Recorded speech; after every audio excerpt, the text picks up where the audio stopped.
Gunmen storm the Grand Mosque in Mecca. The holiest site in Islam becomes a bloodbath. Bodies pile up in one of the most iconic places in the world as the area around the Kaaba becomes a war zone. The idea that armed militants could storm in, fire shots and take people hostage in Mecca sounds unimaginable. But it happened, and quite recently too. This is the story of one of the most dramatic and significant events in modern Islamic history, the Siege of Mecca.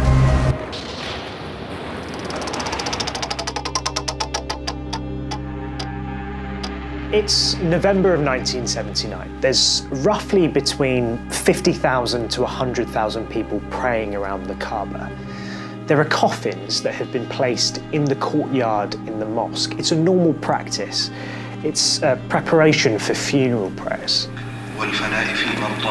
Among the worshippers, there are a few hundred or so men. They blend in, nothing unusual. As the prayer finishes, things change. They rush to seize the main microphone, causing a bit of a commotion. Their leader, Juhayman al-Utaybi, directs them to the coffins. They open them and they're filled with guns. They start to distribute the weapons among themselves. They overpower the guards at the mosque. They chain up the gates and they take up positions around the complex.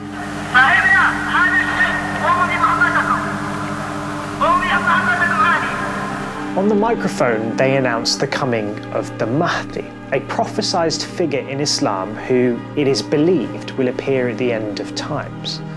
The Mahdi's name, they claim, is Muhammad bin Abdullah al-Qahtani. He's there. He's watching this all unfold. They call for an uprising against the Saudi ruling family. And they say they're here to cleanse the country. In the space of an hour, this armed group take full control of the mosque, and they would end up staying there for 2 weeks. The men are part of a group called JSM. They believe that religious values have been watered down in Saudi Arabia.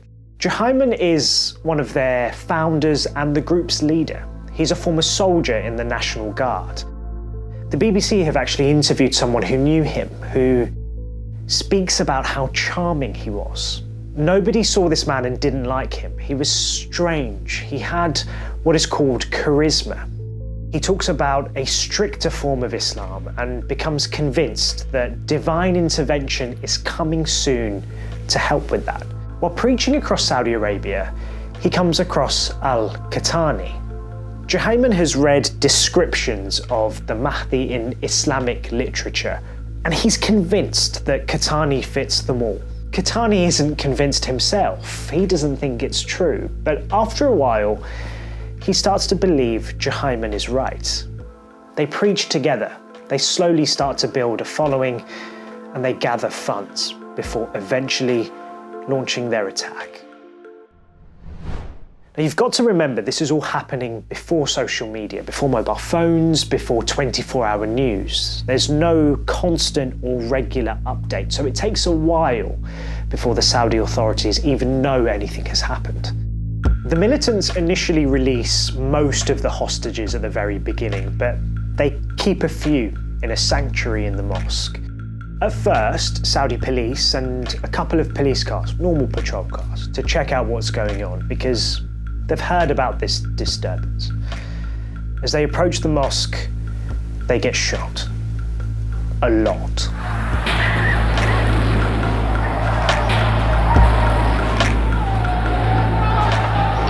Gunmen have placed themselves high up in defensive positions, and they're shooting anyone who approaches. It soon becomes clear that the militant group are trained and they're heavily armed. This is not just a national crisis, it's a religious and international crisis too. You've got to remember, the mosque is enormous. It's bigger than any stadium. There are Different floors, corridors, galleries, courtyards, minarets, underground tunnels. If you take up defensive positions, you can really bed in. That's exactly what they did. The thing is though, around the Grand Mosque in Mecca, you aren't allowed to be violent. This is all new. It's not something that anyone has dealt with before. The Saudi authorities aren't sure how to best deal with it. They can't exactly go in all guns blazing and damage this sacred mosque. So they approach the Saudi clerics, the religious leaders in the country, to ask what to do. That's when they give the order. A fatwa is issued. Use any degree of force needed to get these men out. And there was no hesitation. Heavy weapons, helicopters, missiles, armoured units, special forces are all called in. But the militants inside the mosque managed to repel the attacks for some time. They used different tactics. They would light fires, use the smoke to hide, be up high in minarets. But the mosque becomes a war zone. Hundreds of people die. You've got to remember these rebels believe they're fighting alongside a prophesized being. Qahtani believes he's the Mahdi. These guys think they can't lose, and Qahtani now thinks he's invincible, and he joins the fight. Eventually, he's shot. Some see and they proclaim the Mahdi has died, and they start to lose all faith. This isn't supposed to happen. Juhayman, the group's leader, he's not with Qahtani at the time, and he tells his followers not to believe the claims. He says those people are disbelievers, that they're lying. The group around him continue. They keep fighting.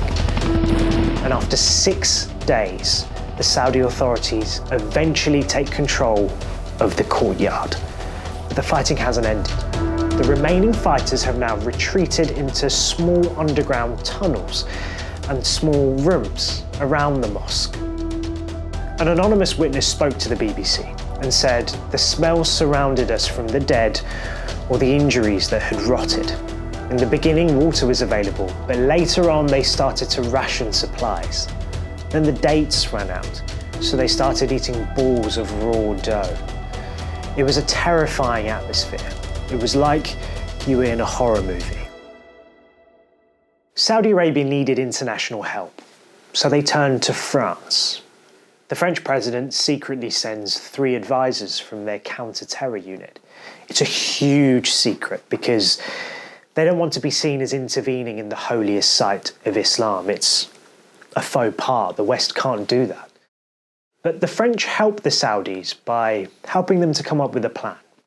They tell the Saudis to fill the underground rooms and tunnels of the mosque with gas, making the air unbreathable.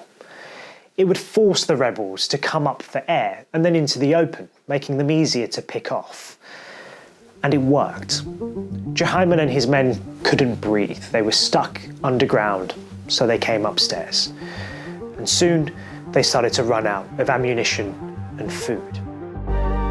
They were trapped in a small room while soldiers continued to throw smoke bombs at them. Many more died, including some of the innocent hostages. The group surrendered. Qahtani, the so-called Mahdi, that prophesized figure, he had died in the siege days ago. And in total, more than 250 people lost their lives. Juhayman was paraded before cameras, and in the end, he and the 63 remaining rebels were executed. It ended the entire affair, and nothing like it has ever happened again. But the 1979 siege had a huge impact on Saudi Arabia. It shocked the Islamic world and led to a re-evaluation of the Saudi government's relationship with religious authorities.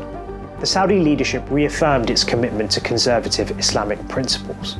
Although that wasn't a knee-jerk response to the siege, many believe it contributed to the slowing down of modernization. That the Saudi ruling family really thought that wider society was more conservative. The country should therefore be the same.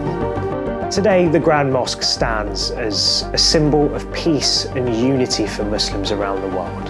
Yet, the events of 1979 remain a dark chapter in its history.